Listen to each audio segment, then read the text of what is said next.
sharing live stream. The host has started broadcasting the meeting on YouTube. Broadcast meeting. Zoom window. Go live button.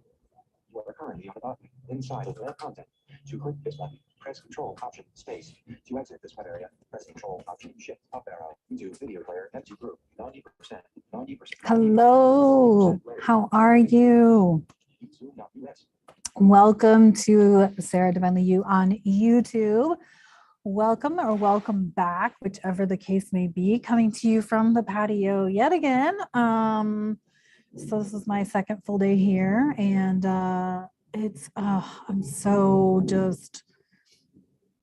present to this peaceful space that I get to be in for these 2 days. So I was thinking today, actually I was journaling, and I'm going to show you the journal that I use.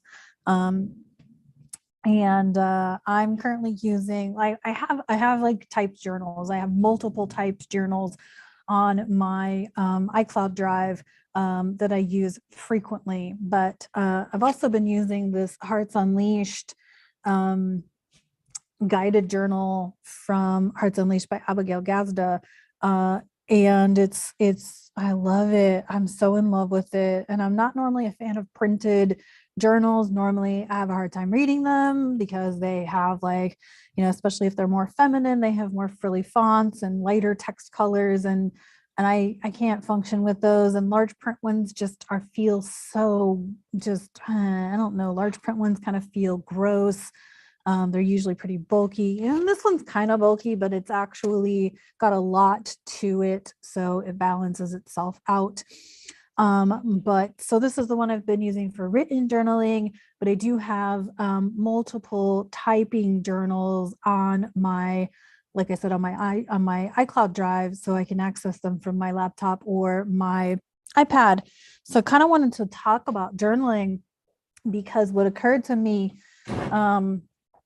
while I was journaling today was just kind of how potent the energy is right now for creativity, for sort of surrendering and trusting and all of those things. And those sound like really big things. And they're also not, because, you know, I was talking to a friend recently, and he was telling me like this dream that he has. And I was like, how many people sort of stop dreaming because they don't think that it can happen, or you know, they're in a place where they can't financially make it happen, so they don't believe it can happen. And I want to sort of like debunk that by saying, you don't know how something's going to happen. I was actually just saying this today, that you don't know how something's going to happen, and that I need to release the how it's going to happen. And so that's what I want to invite you to do. So if you are, and this video will be posted in several different groups, a couple of which will be parents of blind and low vision children. And so I do speak to all kinds of different audiences. So whether you are fully sighted, maybe you have a different disability, maybe you are blind or low vision, maybe you're a parent of a child, maybe you are a practitioner for people who are blind or low vision. You know, this is something that I really want to see us really shift in support services, or even like social support services, is making it less about a vocation, less about a job, less about a career, and more about someone's mission or vision, or someone's dream, or something that they would love to see come to light. I remember working with a client who wanted a job doing small manual tasks, and that person ended up finding a job, you know, sealing envelopes or sealing packages or whatever, and it was perfect for her. And I think it's those sorts of things that are really important, right? It's like, what are you at? What do you want? What would really set you free? Give you joy, give you peace, right?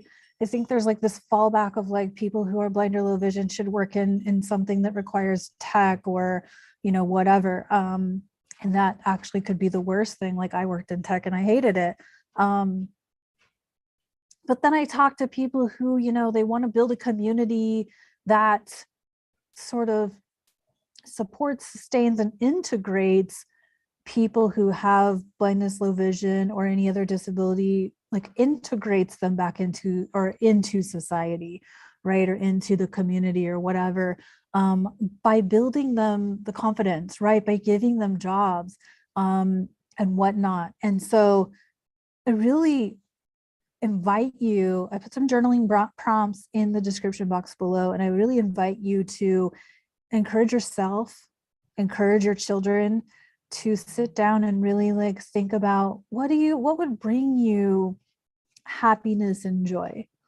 Like, what's the vision? What's the mission, right? As I'm sitting here, my own contemplation of like, what do I want to do, right? I've been, wanting to be an entrepreneur, a sustainable entrepreneur for more than 12 years. And that's not where I am right now. And so it's like, where do I go? What's there for me? What is available for me? And where can I kind of like shift things a little bit, and creativity keeps coming up for me. So that's like, tapping into those nudges and seeing where they go. And so journaling for me, I have like a regular journal that I dump everything into. And then when I digitally detoxed, I had a digital detox journal that I was dumping into, that I was writing letters, to people or to things or to whatever. I have a money journal that I write about money and finances and what, I write love letters to money and all of these things. And then I have like a writer's journal where I journal about different things, that writing projects that I would love to see myself create, and whatnot. So journaling does not just have to be, and the other thing that like, okay, I just spewed out the first part of 2 sentences. So journaling can be broken into multiple categories, however it looks for you. And at the end of the day, your journal is yours. And so I invite you to do it without judging yourself or without thinking that someone's going to judge you. Because when you're writing in a journal, you might as well be writing to God, or to yourself if you don't believe in God. Because you're the only one who's going to be able to go back and look at it. You're the only one who is writing in it. And so even if what you're writing about seems like the craziest, most far-fetched thoughts or concepts you can imagine, like, think of the beauty of that, right? So that was one thing that I had for you today. And the other thing is that I do invite you to, I was doing that today because it's the first of the month. And, I was listening to a bunch of spiritual content earlier, and a lot about the transits and how we can work with them from our intuition and from a spiritual space. And so it kind of got my brain like in the sort of flow of, what do I want to see this month? What do I want to, what do I want to like declare, or what do I want to create? What intentions do I want to set? How do I want to see this month go for myself? And I don't always fulfill everything that I write down, but I do notice, like, I went back and looked at what I had said for March, and I do notice that things do shift, even if it's on like a small scale. I do notice things are shifting the more I take that monthly opportunity to sit down and, very intentionally set intentions. Sorry. So for those of you who are out there who, maybe you don't have the best financial circumstances, home circumstances, maybe you don't have the best relationship circumstances, the more this year unfolds for me, the more I do see myself being pulled away from everything that I've known. And it sucks, it hurts, it's a little painful, it's a little bit rocky, a little bit emotional, but it's also like being pulled into something new. And so there's all that. So hopefully that resonated a little bit. The other thing I wanted to show you is my home screen on my phone. Hopefully you can see this. There we go. Maybe these were, these words were given to me when I was in my coach's training program. And so, okay, so you can't see it. At the top, it says divinity, which is considered to be my life's purpose. And then we have possibility, joy, power, leader, and vivacity. And I put this back as my home screen because I thought that it was important for me to continue to reconnect with these words. And one of the things that I love about coaching is that it connects us to these characteristics about ourselves, or these essence words, like who we are at our core. And as I'm going through this process of being like separated from, you know, people, relationships that I've had for decades, and separated from, you know, the career path that I've wanted to pursue, or, you know, whatever it is that I'm being separated from or being pulled away from them, and sort of launched into this new space, I thought that it was really important to have these things about myself to reconnect to, because then I'm kind of reminded every time I look at my phone, which is altogether too often. But I'm reminded as when I look at my phone, you know, that it is possible for me to succeed in this world. It's, you know, I am a leader. I am joyful. I am powerful. I am spunky, you know, sparkly, vivacious, all of the things, which is actually really cool because it's a good reminder for me to remember that I'm vivacious, because I've been really thinking of myself as very boring lately.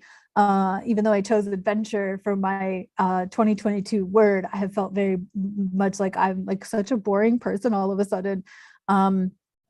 But I think there's also something in the boredom, right? I went through a big boredom lesson last year in 2021, and carrying that into 2022, like there's something in the boredom.